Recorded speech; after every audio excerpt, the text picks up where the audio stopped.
Alors, les cancers digestifs regroupent donc l'ensemble des cancers qui se développent à partir soit du tube digestif, donc depuis l'œsophage, donc qui suit immédiatement la bouche et qui conduit les aliments, suivi ensuite donc de l'estomac, de l'intestin grêle, du côlon, du rectum et de l'anus, donc tout le long du tube digestif, et également donc des glandes qui sont annexées à ce tube digestif, à savoir le foie avec les voies biliaires qui sont également présentes à l'intérieur du foie et le pancréas.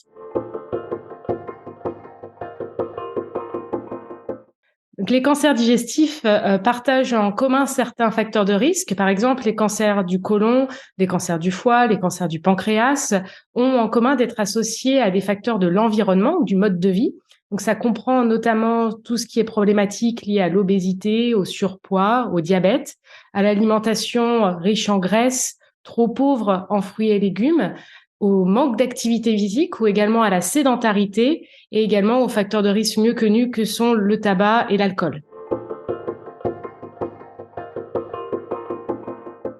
Donc, la maladie peut retentir sur le quotidien en raison des symptômes qu'elle occasionne directement, par exemple des douleurs ou de la fatigue, mais aussi indirectement en raison des effets secondaires des traitements. Donc là encore, il peut y avoir de la fatigue, des nausées, qui sont occasionnés par ces traitements.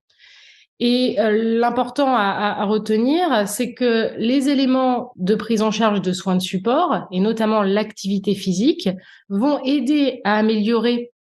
ces éléments de retentissement de la maladie ou des traitements, et qu'ils apportent un bénéfice même si les patients n'ont pas ces symptômes qui sont présents, parce qu'ils vont permettre d'éviter leur apparition et de faire en sorte de maintenir la meilleure qualité de vie possible le plus longtemps possible.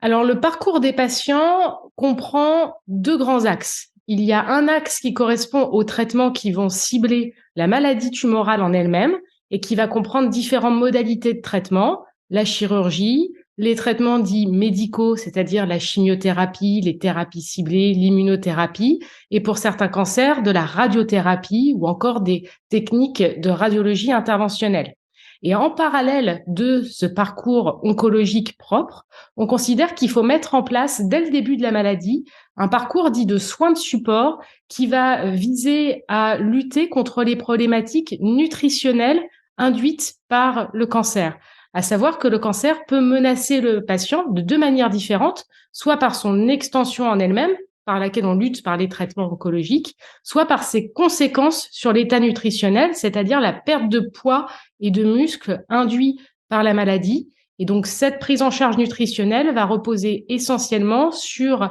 les éléments de diététique et aussi l'activité physique adaptée.